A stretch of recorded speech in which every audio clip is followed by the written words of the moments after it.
I'm here with the leader guys today. I've got Kevin here and Steve, and we're going to talk about all sorts of different things within the monitoring realm, but let's really get into the hybrid, SDI IP workflow and transition and stuff like that. And you guys have been working on a lot of aspects of this, so just tell me a little bit more about this, Steve.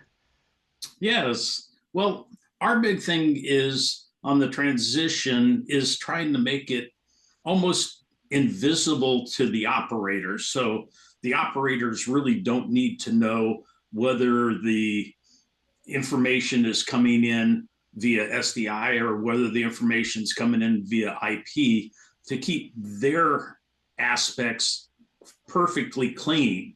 But then on the other side, we need to provide the full tool set that actually the EIC or the engineers need to be able to troubleshoot it, because it brings up a whole new layer of things when you're dealing with IP that you need to deal with, looking at timing, looking at PTP, looking at NMOS. So we need to provide these tool sets for the engineers, as well as keep things as simple as we can for the operator so their life really doesn't change. Yeah, so when we get into, remote, everybody's into remote and distributed production these days, and how do you deal with monitoring on that? Because you got to make sure that's reliable, and particularly on the real time side. Kevin, how's your opinion on that? Yeah, well, remote and distributed production has fundamentally changed how broadcasters operate. While it delivers clear efficiencies, it also introduces significant challenges around visibility, timing confidence, and fault isolation, especially when signals are no longer confined to a single facility, but distributed between multiple sites or possibly even cloud environments. So one of the biggest issues customers face is maintaining that real-time insight into signal integrity and network performance.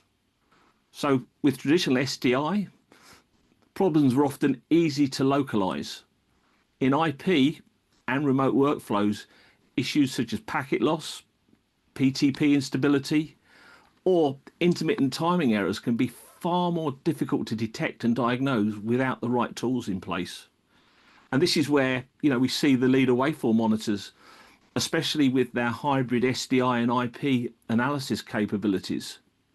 So this is allowing broadcasters to gain that end-to-end monitoring ecosystem. Yeah. That means that they can correlate traditional signal parameters like video levels and HDR compliance with IP-specific metrics like jitter, latency, PTP alignment. Yeah. Well, let's dive deeper into that just for a minute. So you brought up PTP there, and obviously it's what people call the new blackburst as far as that goes. But it is pretty complex. Now you guys have a real cool thing, your SyncAlign technology. Can you tell me a little bit more about that, Steve? Yeah. So our SyncAlign technology, one of the unique things, though, when we brought PTP into this whole ecosystem is that you got blackburst coming off of a SPG going down to an ECO, the emergency changeover, and going out the door. But you got PTP going out to the network to provide that same switching capability. And you could actually have a fault where one half of your system rolls to the backup, the other half of your system still on the primary sync generator. And this really raises the potential to have actually timing issues between the two, because they're not coming off the same SPGs, or beyond that, maintenance issues, because the maintenance person comes in to work on what happened and they end up taking the other side down.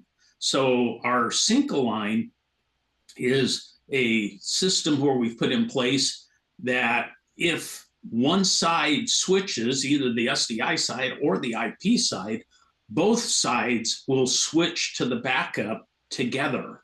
And then we treat it like on the PTP side, we treat it like we do the SDI.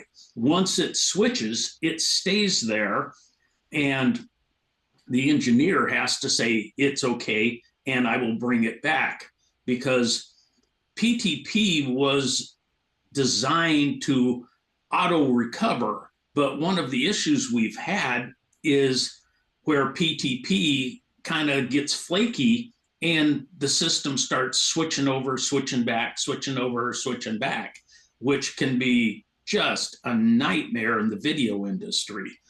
You know, PTP in the data world, PTP in the audio world, the timing parameters are much wider. We're dealing with pixel accuracy, and you start moving things around, it can get really messy. So the SyncAlign we have keeps both generators either on the master or on the backup generator together. And that way you don't have timing issues, you don't have maintenance issues when you need to go in and repair the system. Yeah, that's really cool because one of the issues, as we know, when people are switching over between main and backup, et cetera, is having a little bit of hysteresis in there and making sure you're not flopping back and forth. And certainly your SyncAlign has all that figured out, particularly. Anyway, that's great, guys. I appreciate the input on that today. Not a problem. We appreciate the questions. No, it's thank you very much. And obviously, we look forward to seeing you in Las Vegas in a couple of weeks' time. Oh, Yes. absolutely. Sounds great. Yes. Yeah, we'll have all of this in actually live running on the booth. So in, you got a full NAB. demo there, and people can dive in and see what the issues are. That's good to see. They can come Yeah. and break it. They Yep. can come and break it. Perfect. Because we know they're good at that, don't we, Steve? We- Yes, they are.